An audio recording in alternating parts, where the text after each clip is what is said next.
Good morning, students. Today we are going to learn the first poem from our poetry section. The title of the poem is Song of the Open Road, which is written by a very famous American poet, Walt Whitman. नमस्कार विद्यार्थी मित्रांनो, आज आपण आपल्या poetry सेक्शनमधील पहिली कविता शिकणार आहोत. आपल्या कवितेचं शीर्षक आहे song of the open road. Walt Whitman नावाचे अतिशय प्रसिद्ध असे अमेरिकन कवी, तर ह्या कवींनी ही कविता लिहिलेली आहे. Friends, before going to start the poem, let us think about the title of the poem itself. Here there are some words which are very much important as far as the title of the poem is concerned. The first word is song. The word song signifies or symbolizes the happiness or delightfulness. The second word is open. Here the word open symbolizes free or freedom. The word road symbolizes mobility or movement or progress. And open road also symbolizes equality. Everyone on the road is equal. Open road is for all. It is for the rich as well as for the poor people. Open road is for men as well as for women. Open road is for the passers-by as well as for vehicle riders. विद्यार्थी मित्रांनो, कविता अभ्यासण्यापूर्वी आपण कवितेच्या शीर्षकाचा थोडक्यात विचार करूया. या शीर्षकात 3 महत्त्वाचे शब्द आलेले आहेत. पहिला शब्द आहे सॉन्ग, म्हणजेच गाणं. मित्रांनो, गाणं हा शब्दच मुळात आनंदाचं प्रतीक आहे. दुसरा शब्द आहे ओपन, आणि ओपन म्हणजे खुलं किंवा मोकळं, आणि मोकळं असणं म्हणजेच स्वातंत्र्याचं प्रतीक आहे. तिसरा शब्द आहे रोड, म्हणजेच रस्ता. मित्रांनो, रस्ता म्हणजेच गतिशीलतेचं हे प्रतीक आहे. आणि आपण जर ओपन रोडचा विचार केला तर ओपन रोड हे समानतेचे सुद्धा प्रतीक आहे. हा जो मोकळा किंवा खुला असणारा हा रस्ता हा सर्वांसाठीच असतो. तो जसा श्रीमंतांसाठी असतो तसाच गरिबांसाठी देखील असतो. तो जसा पुरुषांसाठी असतो तसाच तो महिलांसाठी सुद्धा असतो. तो जसा पायी चालणाऱ्या प्रवाशांसाठी असतो तसाच तो वाहन चालकांसाठी सुद्धा असतो. Now let us think about the poem. The poem is written in first person narration. The speaker in this poem is the poet himself. The poem is written in free verse. In free verse, the poet does not use the rhyming words and rhyming scheme. This poem is the small part of Walt Whitman's long and narrative poem leaves of grass. विद्यार्थी मित्रांनो, आता थोडक्यात कवितेच्या बाबतीत थोडा विचार करूया.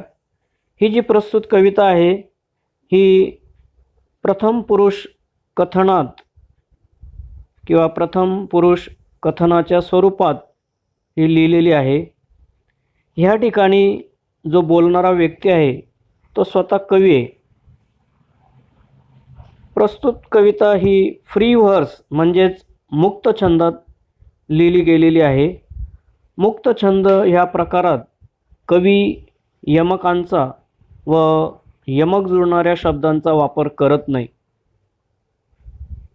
Walt Whitman यांनी लिहिलेली लीव्ज ऑफ ग्रास या वर्णनात्मक कवितेतील आपली सॉन्ग ऑफ द पोएम ही जी कविता हा एक त्याच्यातला भाग आहे. Now dear students, let us think about the poet Walt Whitman. Walt Whitman was born in 1819 and died in 1892. He was not only a poet but also an essayist and a journalist. He was one of the most influential poets in America. He was called the father of free verse.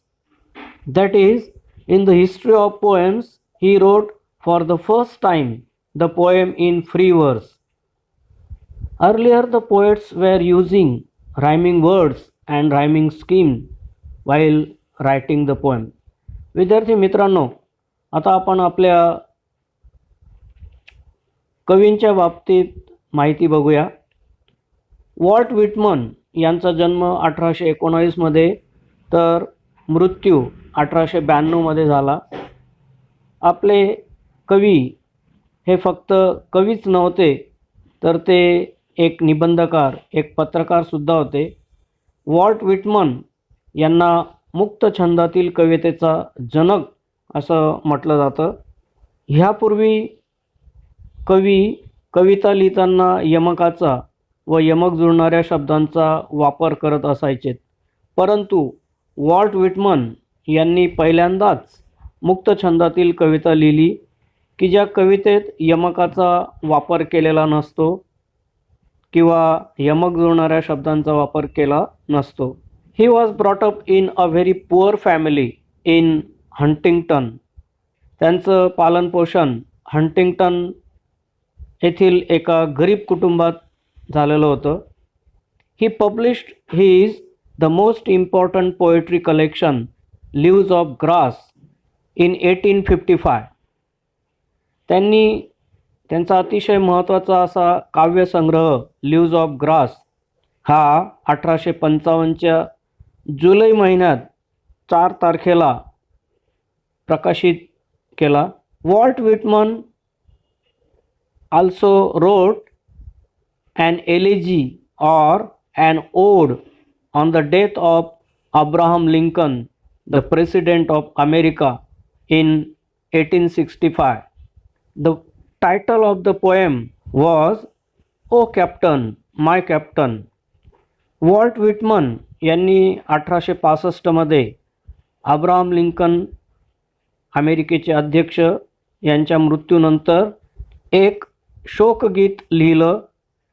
त्या शोकगीताचं म्हणजेच आपल्या त्या कवितेचं शीर्षक आहे O Captain my Captain. Song of the open Road. This poem is taken from his poetry collection Leaves of grass.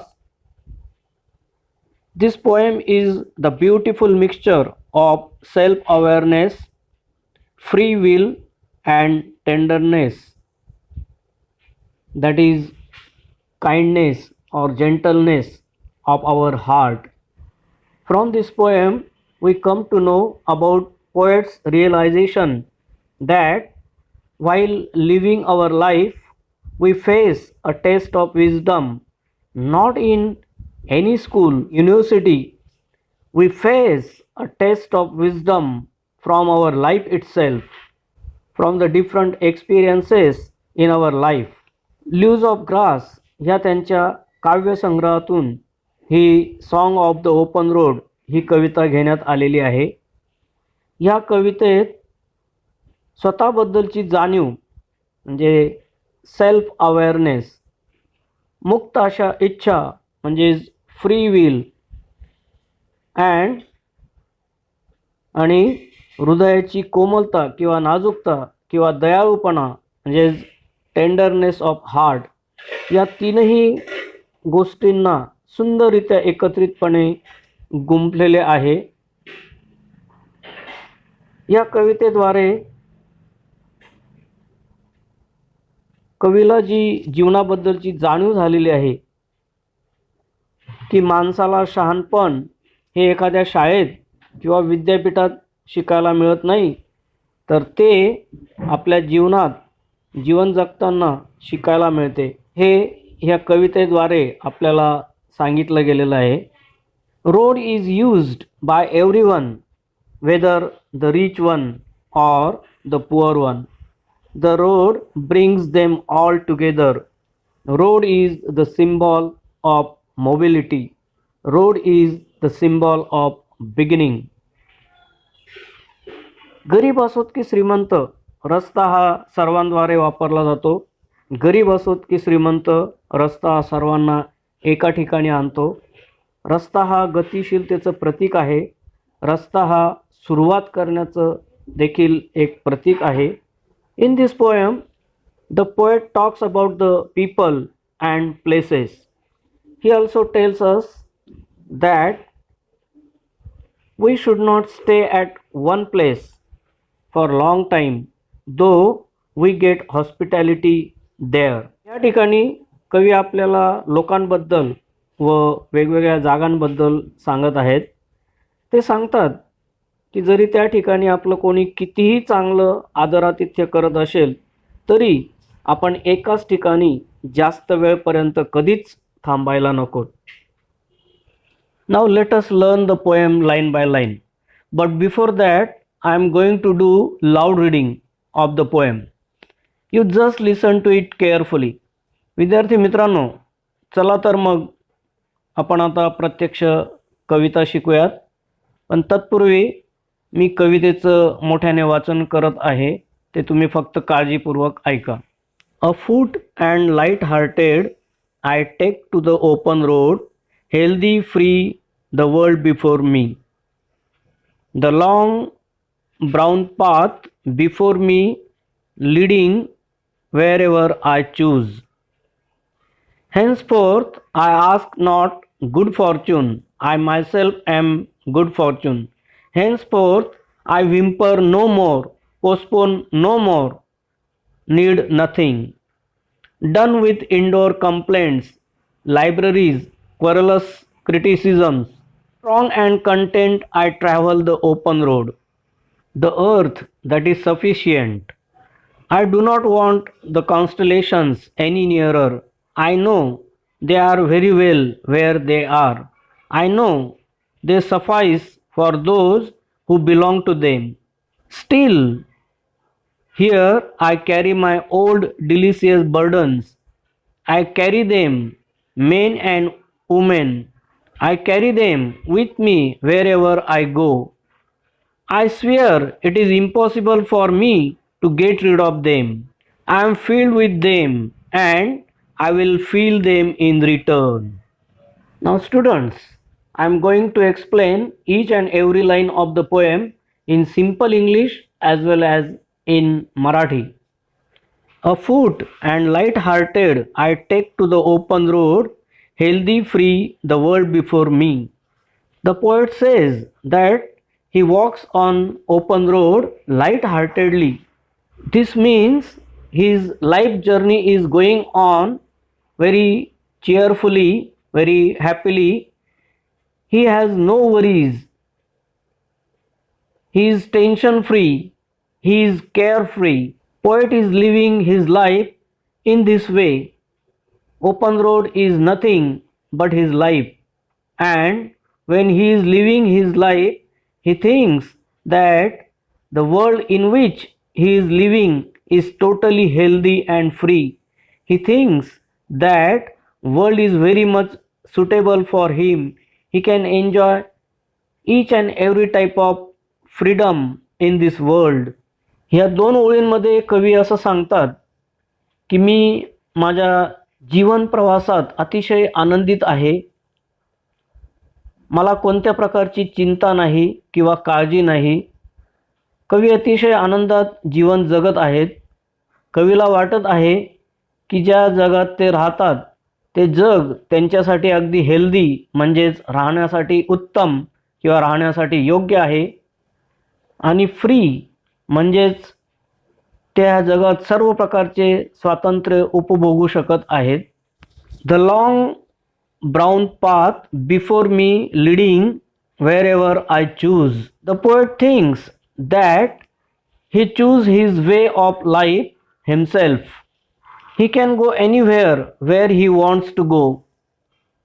The long brown path means this earth, this land. This suggests that he can go anywhere on this land, on this earth. He is free to go everywhere. या ठिकाणी कवीला असं वाटतं की या long brown path म्हणजेच हे विस्तीर्ण अशी जमीन किंवा विशाल अशा पृथ्वीवर ते जिथं जाण्याचा मार्ग निवडतील त्या ठिकाणी हा रस्ता म्हणजेच त्यांचा जीवन प्रवाह त्यांना घेऊन जाईल. ह्या ठिकाणी ते पूर्णतः स्वतंत्र आहेत असं ते आपल्याला सांगत आहेत. Henceforth I ask not good fortune, I myself am good fortune. The poet says that from this day onward, from this moment onward, I am not going to ask for good fortune or good luck. I am not going to beg for my good luck because I myself is the creator of my good luck or good fortune. The poet has a great confidence on himself. He can change his luck into good luck by hard work or by perseverance.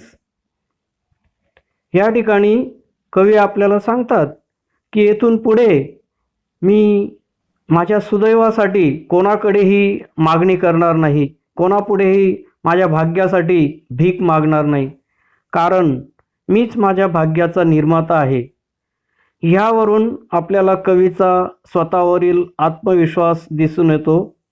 कवी आपल्या मेहनतीने किंवा चिकाटीने आपलं दैव किंवा सुदैव बदलून टाकू शकतो. Henceforth I whimper no more, postpone no more, need nothing. Here the poet says that from today onward or from the present moment onward, he is not going to whimper, means he is not going to cry, he is not going to grudge, he is not going to complain. He says that he is not going to postpone any work. Whatever work comes to his way, he is not going to avoid it, but he is going to complete it at the present time only. He also says that he needs nothing. From this we come to know his self-confidence as well as his independence. ह्या ठिकाणी कवी आपल्याला सांगतात की येथून पुढे कधीही मी रडत बसणार नाही, म्हणजेच कोणाविरुद्ध तक्रार करणार नाही किंवा कोणाविरुद्ध कुरबुर करणार नाही. तसेच ते सांगतात की यापुढे कोणतीही गोष्ट मी पुढे ढकलणार नाही. जेव्हा ती गोष्ट करायची असेल तेव्हाच किंवा त्याच वेळेस ते काम मी करेल. तसेच त्यांना आता कोणाचीही किंवा कशाचीही गरज नाही.